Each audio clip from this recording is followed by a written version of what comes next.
Hi, this is Eric Tivers, and you are listening to ADHD Rewired. You are about to hear an interview where Ari Tuckman and myself, we talk about CHADD, which is the largest organization that supports individuals, communities, teachers, parents, all affected by ADHD.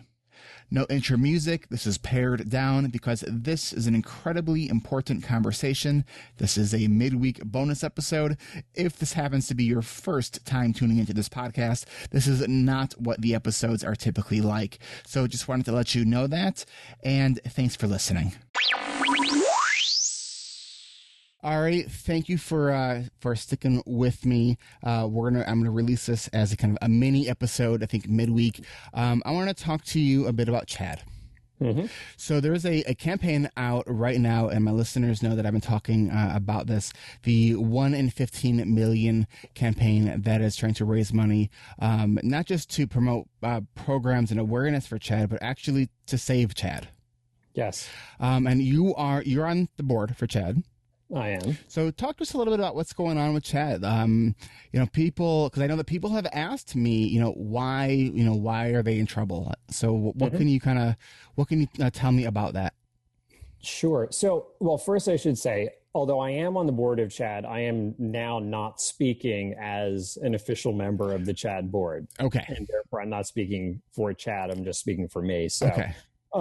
But, disclaimer noted. Right. Exactly. So, the reason why CHADD is in trouble is it's the same reason lots and lots and most nonprofits are in trouble. It's for nonprofits, it's always about funding. Mm-hmm. There's always lots of good work to be done and not enough money in their four hands to do it.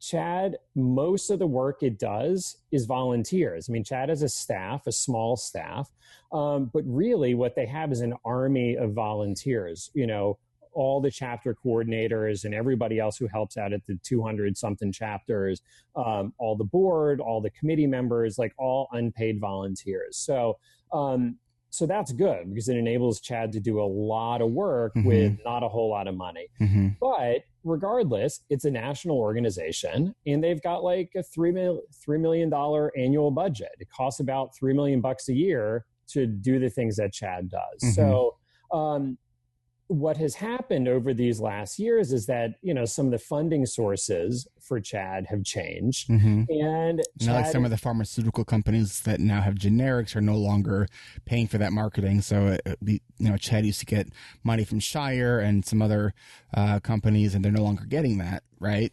Right. So, and pharma funding was never the majority mm-hmm. of CHADD's funding anyway. But, it's kind of like, like with you, if you lost 20% of your income, you would feel 20% of your income. So, it makes a difference. So, because some of that funding has changed, CHADD has been shifting gears. And I think that the problem here is that CHADD was to be honest, a little bit slow in recognizing the changing winds mm-hmm. and taking appropriate steps. Mm-hmm. But I have to say, over the last year or two, there's been some really important and very helpful changes that have been made in terms of the, cost structure of CHADD, but also on the other side of the ledger sheet to bring more revenues in. Mm-hmm. So, there are a lot of good things in the works, and I have great faith that CHADD is going to get there. But, the crisis of today is about today. It's mm-hmm. about kind of bridging between, where we were and where we need to be. And, part of that is, the last couple of years, the conference, the national conference has always been kind of a good source of revenues. Mm-hmm. Like, the profit made on the conference supports all the other free things that CHADD does. Except for last year. Right. Well, in the last couple of years, the conference attendance and exhibitors and sponsorships and everything was less. And, there's a lot of reasons of why that is, most of which have been addressed. So mm-hmm. 2 years ago, we were in the suburbs of Washington, D.C. At the time of the conference, registration period, the federal government went into shutdown. That's right. And all those local people who are looking at, do I want to commit a few $100 to go attend this conference? A lot of the locals, we get a lot of locals at our mm-hmm. conference. I'm not doing it. So federal shutdown had a noticeable impact on CHAD's revenues for the conference. Nobody could have predicted it. And I know too, and I'm always amazed when I'm, because I'm in a lot of different ADHD groups, how many people still don't really know about CHAD. So what would you say, like, what's in it for someone to say, so there's this organization that benefits and helps and supports people with ADHD. What value could I gain from it? How would you answer that? Well, and it's a good question because, of course, these days, there's a lot of free stuff out there on ADHD, even like this podcast, and my podcast and everything else. So that's great that there's so much good information out there. But, the reason why CHAD is important is CHAD is really kind of like the foundation upon which all these other good organizations do the work that they do. So, as a member of CHAD, you get Attention Magazine, which has really good quality articles. I mean, Attitude is a great magazine too. They're a little bit apples and oranges, like they're both good, but they're different from each other. But there's all the local chapters. And if you're lucky enough to have a local chapter, one of the 200 something around you, it's a tremendous resource.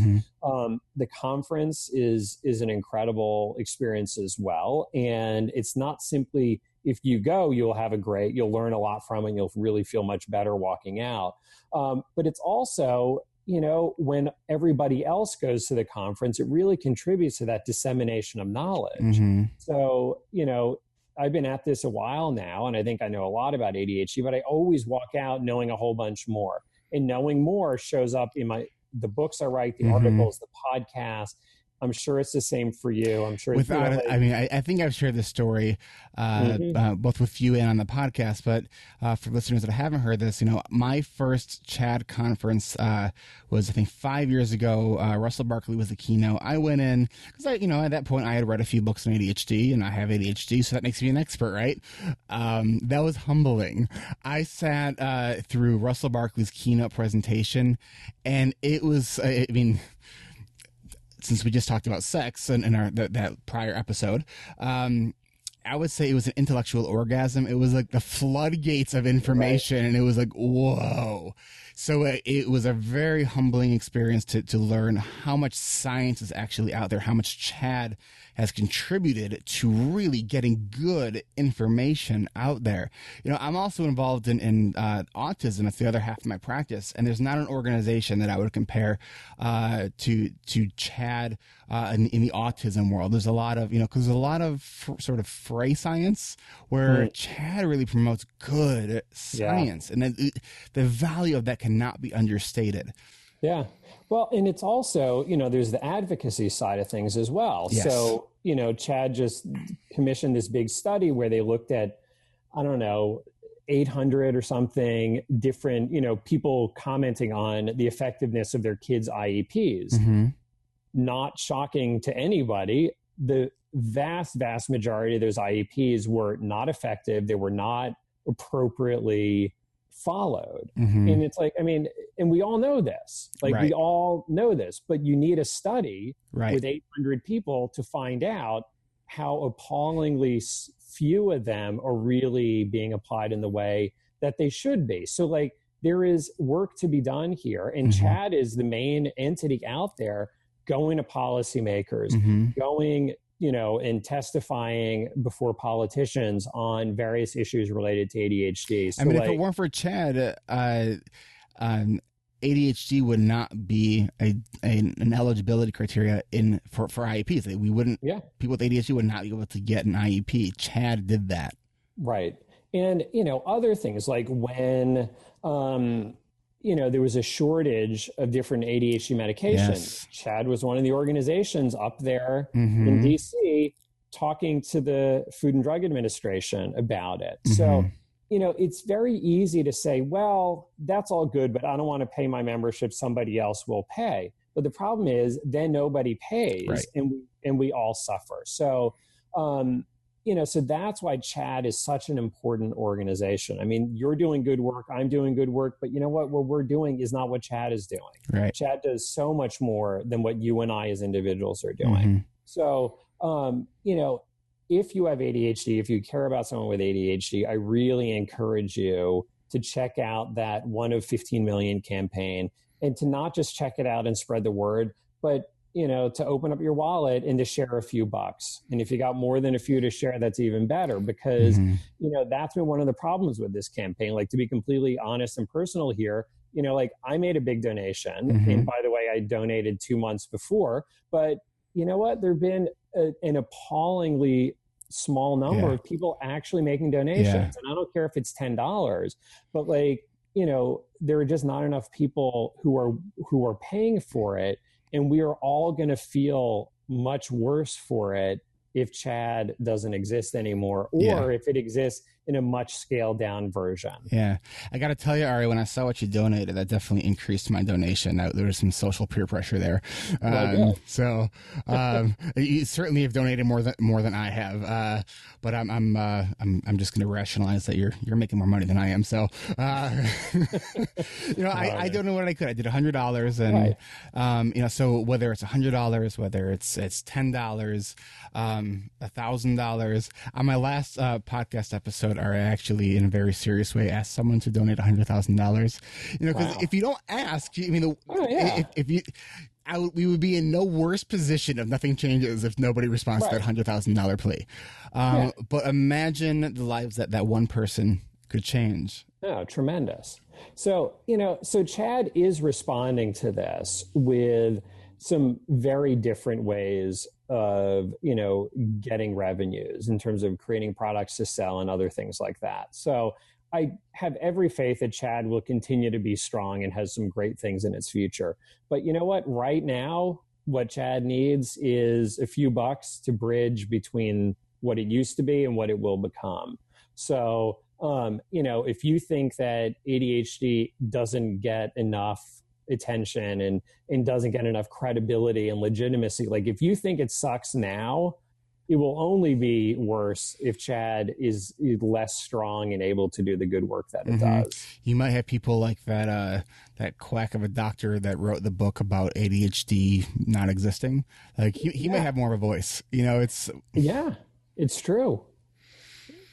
So, Ari, thank you so much. Please be generous in your donations. It's truly, I'm not getting any kind of kickback from Chad. Ari's not getting, we do this as we're volunteers.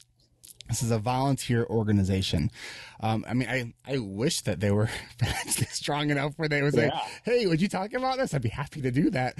But I'm also happy to do this because of how important of an organization Chad is. So, look up Chad, go to chad.org. That's CHADD.org, and click on the 1 in 15 million campaign. It's on Twitter, #1, the word one.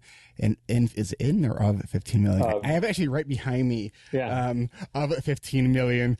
As always, the links will be posted in the podcast in the show notes. And please make a donation. Save Chad. Thank you, everybody. All right. Thanks, Ari.